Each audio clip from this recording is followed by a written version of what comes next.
സംസ്ഥാന കമ്മിറ്റി വെള്ളാപ്പള്ളിയെ തള്ളിയതിന് പിന്നാലെ വെള്ളാപ്പള്ളിക്കെതിരെ രൂക്ഷ വിമർശനവുമായി പി ജയരാജൻ. നടേശൻ 2 തോണിയിൽ കാലുവെക്കുന്നയാളാണെന്ന് ജയരാജൻ.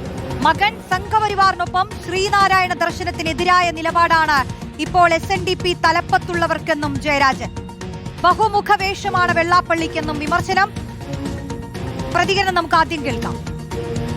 കേരളത്തിലെ ഇപ്പോഴത്തെ SNDP യോഗത്തിന്റെ ജനറൽ സെക്രട്ടറിയാണ് വെള്ളാപ്പള്ളി നടേശൻ. ആ നടേശൻ ചെയ്യുന്ന ഒരു കൃത്യം നമ്മൾ ചരിത്രത്തിലൂടെ നോക്കുന്ന അവസരത്തിൽ യഥാർത്ഥത്തിൽ അദ്ദേഹം 2 തോണിയിൽ കാല് വെച്ചുകൊണ്ടുള്ള നിലപാടാണ് സ്വീകരിക്കുന്നത്. അല്ലേ? ഇങ്ങനെ 2 തോണിയിൽ കാല് വെക്കുന്നത് അദ്ദേഹം SNDPയുടെ ജനറൽ സെക്രട്ടറി. പിന്നെയോ നവോത്ഥാന സമിതിയുടെ, കേരളത്തിലെ അന്നത്തെ ഗവൺമെന്റ് രൂപീകരിച്ച നവോത്ഥാന സമിതിയുടെ നായകസ്ഥാനത്ത് വരിക. പിന്നെയോ മകനെ BDSന്റെ ജനറൽ സെക്രട്ടറി ആക്കുക. ആ BDS ആരുടെ കൂടിയ സംഘപരിവാർ ശക്തികൾക്കൊപ്പം അദ്ദേഹത്തിന്റെ ഭാര്യ പ്രീതി നടേശൻ BJP സ്ഥാനാർത്ഥികളെ വെള്ളപൂശാൻ വേണ്ടി നടക്കുന്നു. സംഗതി മനസ്സിലായത്. ഈ ബഹുമുഖ വേഷം അത് കേരളീയ സമൂഹം തിരിച്ചറിയണം എന്നാണ് എനിക്ക് പറയാനുള്ളത്. കെ സജീഷ് ചേരുന്നു കൂടുതൽ വിശദാംശങ്ങളുമായി. സജീഷ്, പാർട്ടിയുടെ വലിയ തോൽവിക്ക് പോലും കാരണമായിട്ടുണ്ടെന്ന് കരുതപ്പെടുന്ന ഒരു വലിയ ഘടകമാണ് വെള്ളാപ്പള്ളി നടേശൻ എന്ന് പറയുന്നത്. അത്തരം വിലയിരുത്തലുകൾ ഉയരുന്ന സമയത്ത് പാർട്ടിക്കകത്തു നിന്ന് തന്നെ പല തട്ടുകളിൽ നിന്നും വെള്ളാപ്പള്ളി നടേശനെതിരായ തുറന്ന വിമർശനം വേണമെന്ന വിലയിരുത്തലുകളും അഭിപ്രായങ്ങളും ഉയരുന്ന സമയത്താണ് പാർട്ടിയിലെ വളരെ മുതിർന്ന നേതാവ് ജയരാജൻ തന്നെ പൊതുവേദിയിൽ വെള്ളാപ്പള്ളിയെ തള്ളിപ്പറയുന്നത്. എന്തായിരുന്നു നേതാവിന്റെ വിമർശനം? റോഷ്നി, വെള്ളാപ്പള്ളി നടേശൻ എതിരായ CPM നിലപാട് അടിമുടി മാറുന്നു എന്നതിന്റെ ഏറ്റവും ആദ്യത്തെയും പ്രത്യക്ഷവുമായ ഉദാഹരണമാണ് ഇപ്പോൾ മുതിർന്ന CPM നേതാവും സംസ്ഥാന കമ്മിറ്റി അംഗവുമായ പി ജയരാജന്റെ ഭാഗത്തുണ്ടായിരിക്കുന്നത്. കഴിഞ്ഞ എത്രയോ വർഷങ്ങളായിട്ട് വെള്ളാപ്പള്ളി ഒപ്പം ചേർത്തിരിക്കുന്ന ഒരു നിലപാടിലേക്ക് ഇനി CPM പോകില്ല, വെള്ളാപ്പള്ളിയെ CPM തള്ളിക്കളയാൻ പോകുന്നു എന്നതിന്റെ ആദ്യത്തെ ഉദാഹരണമായിട്ടാണ് പി ജയരാജന്റെ ഈ വിമർശനം വന്നിരിക്കുന്നത്. അതിരൂക്ഷമായ വിമർശനമാണ് പി ജയരാജന്റെ ഭാഗത്തുണ്ടായിരിക്കുന്നത്. അതിൽ ഏറ്റവും പ്രധാനപ്പെട്ട കാര്യം, അദ്ദേഹം 2 തോണിയിൽ കാലെടുത്ത് വെച്ച് യാത്ര ചെയ്യുന്ന ആളാണ്. അവസരവാദ രാഷ്ട്രീയത്തിന്റെ ആളാണ് വെള്ളാപ്പള്ളി എന്നാണ് അദ്ദേഹം വിമർശിച്ചിരിക്കുന്നത്. പി ജയരാജനെ സംബന്ധിച്ചിടത്തോളം ശ്രീനാരായണ ദർശനത്തിന് എതിരായ നിലപാടാണ് ഇപ്പോൾ SNDP തലപ്പത്തുള്ള വെള്ളാപ്പള്ളിക്കുള്ളത്. ബഹുമുഖ വേഷമാണ് വെള്ളാപ്പള്ളിക്ക്. മകൻ സംഘപരിവാറിനൊപ്പം ഒരേ സമയം നവോത്ഥാന സമിതി അധ്യക്ഷനും അതോടൊപ്പം തന്നെ സംഘപരിവാർ ചായ്വും വെള്ളാപ്പള്ളി കാണിക്കുന്നു എന്നത് അതിനിശിതമായ നഖശിഖാന്തമായ ഒരു വിമർശനം പി ജയരാജന്റെ ഭാഗത്തുണ്ടാകുമ്പോൾ നമുക്ക് ഉറപ്പിക്കാം, കഴിഞ്ഞ ദിവസം നടന്ന സംസ്ഥാന കമ്മിറ്റി യോഗത്തിലെ ചർച്ചകൾ ഏത് വഴിക്കാണെന്ന്.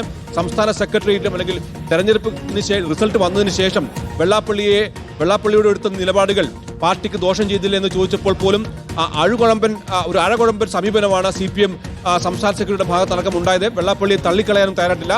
പക്ഷേ ആ നിലപാട് തിരുത്തണം എന്ന് കഴിഞ്ഞ ദിവസം ചേർന്ന സംസ്ഥാന സമിതി യോഗത്തിൽ അതിശക്തമായ നിർദ്ദേശമായിരുന്നു, അതിശക്തമായ ചർച്ചകളുണ്ടായി. സംസ്ഥാന സെക്രട്ടറിയുടെ റിപ്പോർട്ട് തിരുത്തണം എന്ന ആവശ്യം കൂടി സംസ്ഥാന സമിതിയിലുണ്ടായി. അതിന്റെ ഭാഗമായിട്ടാണ് വെള്ളാപ്പള്ളിക്കെതിരെ ഇനി ഒരു തരത്തിലുള്ള ലാഘവത്തോടുള്ള സമീപനവും പാടില്ല, വർഗീയതയെ ആ രീതിയിൽ തന്നെ കണ്ട് മുന്നോട്ട് പോകണം, വെള്ളാപ്പള്ളിയെ പൂർണ്ണമായി അത്തരം പരാമർശം നടത്തി കഴിഞ്ഞാൽ പൂർണ്ണമായും തള്ളിപ്പറയണം എന്നൊരു നിലപാടിലേക്ക് സംസ്ഥാന സമിതി എത്തുകയും അതാണ് ഇപ്പോൾ പുറത്തു വരികയും ചെയ്തത്. നമുക്കറിയാം, പി ജയരാജൻ CPM രാഷ്ട്രീയത്തിലെ ഏറ്റവും പ്രധാനപ്പെട്ട കരുത്തുറ്റ ഒരു മുഖമാണ്. പി ജയരാജൻ പറയുന്ന എല്ലാ വാക്കിലും CPM രാഷ്ട്രീയത്തിൽ അതേപോലെ കോഴക്കം ഉണ്ടാക്കാറുണ്ട്.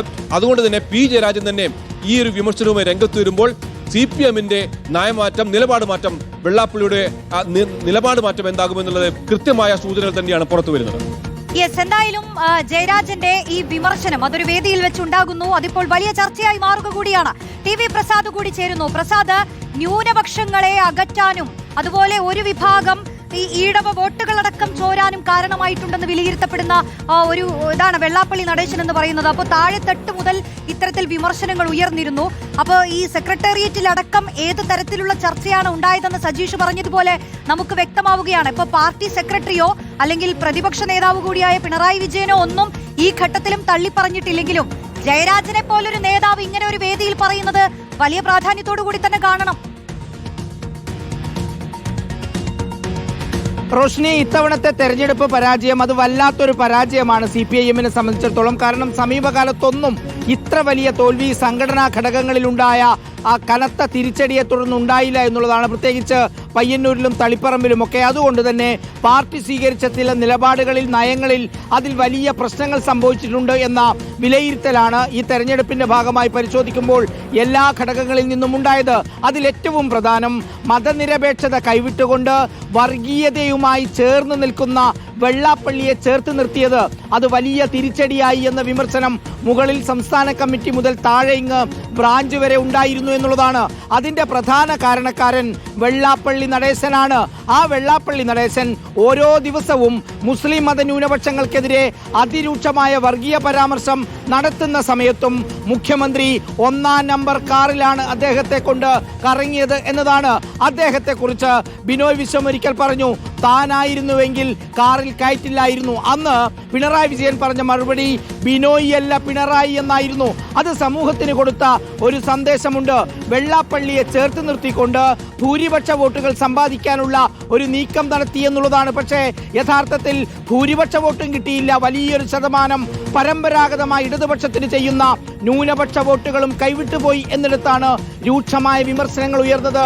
ഇതിലിപ്പോൾ റോഷ്നി പരസ്യമായി പി ജയരാജൻ രംഗത്തെത്തിയിരിക്കുന്ന ഒരു സാഹചര്യം. അല്പസമയം കഴിഞ്ഞൊരു പക്ഷേ MV ഗോവിന്ദന്റെ വാർത്താ സമ്മേളനത്തിൽ വെള്ളാപ്പള്ളി നടേശനെ തള്ളിക്കൊണ്ടുള്ള പ്രസ്താവന ഉണ്ടാകാനുള്ള സാധ്യതയുണ്ട്. കാരണം കഴിഞ്ഞ ദിവസങ്ങളിൽ ചേർന്ന CPIM സംസ്ഥാന സെക്രട്ടേറിയറ്റും സംസ്ഥാന കമ്മിറ്റിയും വെള്ളാപ്പള്ളി നടേശനെ തള്ളിക്കൊണ്ടുള്ള ചർച്ചകളാണ് നടത്തിയത് എന്നതാണ്. ഒരുപക്ഷെ പാർട്ടി സംസ്ഥാന സെക്രട്ടറി പറയുന്നതിന് മുമ്പ് തന്നെ പിണറായി വിജയൻ കൊണ്ടു നടന്ന വെള്ളാപ്പള്ളി നടേശനെ പി ജയരാജൻ തള്ളിപ്പറയുന്നു എന്ന രാഷ്ട്രീയം കൂടി ഇതിനകത്ത് ഉണ്ട് എന്നുള്ളതാണ്.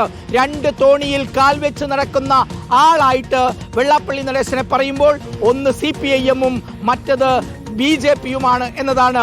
BDJS എന്ന് പറയുന്ന രാഷ്ട്രീയ പ്രസ്ഥാനം അന്ന് SNDP-യുടെ ആളുകളെ ചേർത്തുകൊണ്ട് ഉദ്ഘാടനം ചെയ്തപ്പോൾ ഇങ്ങിവിടെ തിരുവനന്തപുരം ശംഖുമുഖം കടപ്പുറത്ത് അത് ഉദ്ഘാടനം ചെയ്തതും വെള്ളാപ്പള്ളി നടേശനായിരുന്നു.